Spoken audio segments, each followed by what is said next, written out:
একটা জাহিদ, জুলাই জাতীয় সনদ রাষ্ট্রপতি বাধ্য হয়ে সই করেছেন। স্বরাষ্ট্রমন্ত্রীর এই বক্তব্য আসলে কি বার্তা দেয়?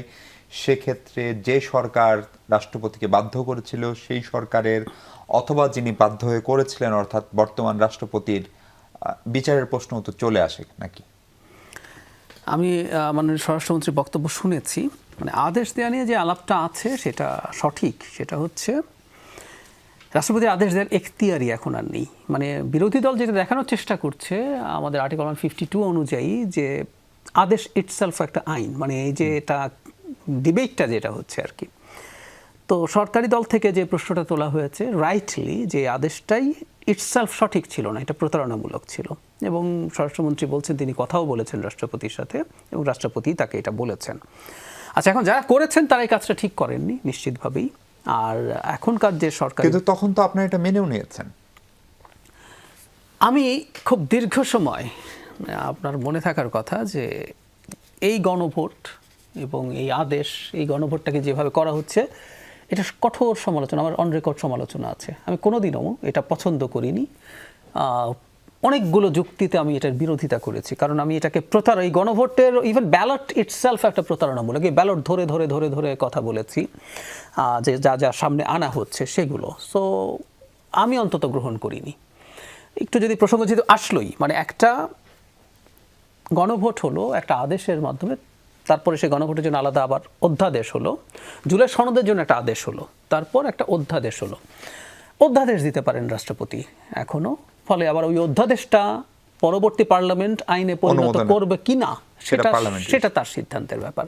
কিন্তু আদেশ শুরু থেকেই অবৈধ, অধ্যাদেশ কিন্তু বৈধ এবং সেই বৈধতার ভিত্তিতে একটা গণভোট হয়েও গেছে। এটাই বলছে এই জন্য মাননীয় স্বরাষ্ট্রমন্ত্রী যে এটা আর আইনে পরিণত করার এক অর্থে দরকারও নেই, কারণ আমরা ভবিষ্যতে এই আইনটার মধ্যে লেখাই আছে এটা এই গণভোটের জন্যই এই অধ্যাদেশটা। সো এটা আইনে পরিণত করলে এটা আগামী আর কোনো গণভোটের জন্য অ্যাপ্লিকেবল হবে না। সুতরাং উনি বলছেন এটা দরকার নেই, তারপরে এটার একটা বৈধ ভিত্তি আছে। কিন্তু যেভাবে গণভোট হয়েছে সেই আলাপটা আমি গতকাল দেখলাম এসছে, আমরা অনেকবার কথা বলেছি, এগুলো আপনারা নিশ্চয়ই জানেন। একটা গণভোট হচ্ছে যে গণভোট পরবর্তী পার্লামেন্টকে বলছে তোমাকে এটা এটা করতে হবে, আবার বলছে এটা সংবিধান সংস্কার পরিষদ হিসাবেও কাজ করবে। একটা সংবিধান সংস্কার পরিষদ নাম দিচ্ছেন কারো, কিন্তু তার না বলার অধিকার নেই। কথাটা এইরকম, গণভোটে যা যা আছে আপনাকে ওগুলো হাঁ জয়যুক্ত করতে হবে। এটা হয় না। আপনি ভবিষ্যতে বা পরবর্তী কোনো পার্লামেন্টে তো প্রায় 2 কোটি লোক ভোট দিয়েছে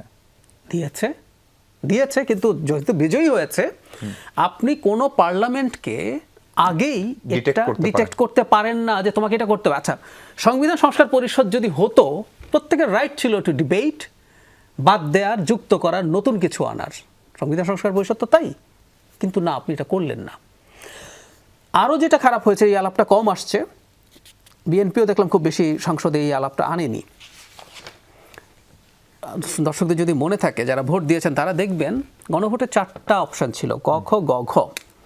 আমি কখতে পরে আসছি। গতে হলো কতগুলো বিষয় উল্লেখ করে বলা হচ্ছে এরকম 30টা বিষয়ে সবাই একমত হয়েছে, এটা করতে সবাই বাধ্য থাকবে।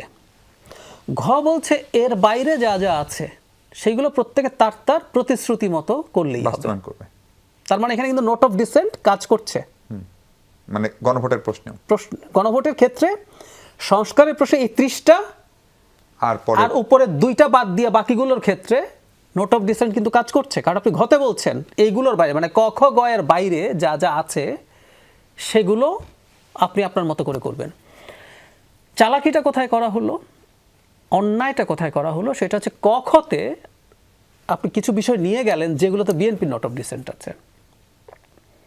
আপনি যদি গ আর ঘ এর মতো থাকতো, ওগুলো যদি গ থাকলো আর ঘ থাকলো, তাতে হয়ে গেল, তাহলে আর কখ লাগে না। কিন্তু আপনি কখকে বের করে নিয়ে গেলেন, বের করে নিয়ে গিয়ে এগুলো বিএনপি নোট অফ ডিসেন্ট। এবং ডিসপাইট অল দ্য ক্রিটিসিজমস, বিএনপির সমালোচনা হয়েছে এবং যৌক্তিকভাবে হয়েছে। বিএনপির অবস্থানে কিন্তু যৌক্তিক সমালোচনা আছে, সে কখ নিয়ে তার যে অবস্থান, কিন্তু সে তো অবস্থাটা ধরে রেখেছে।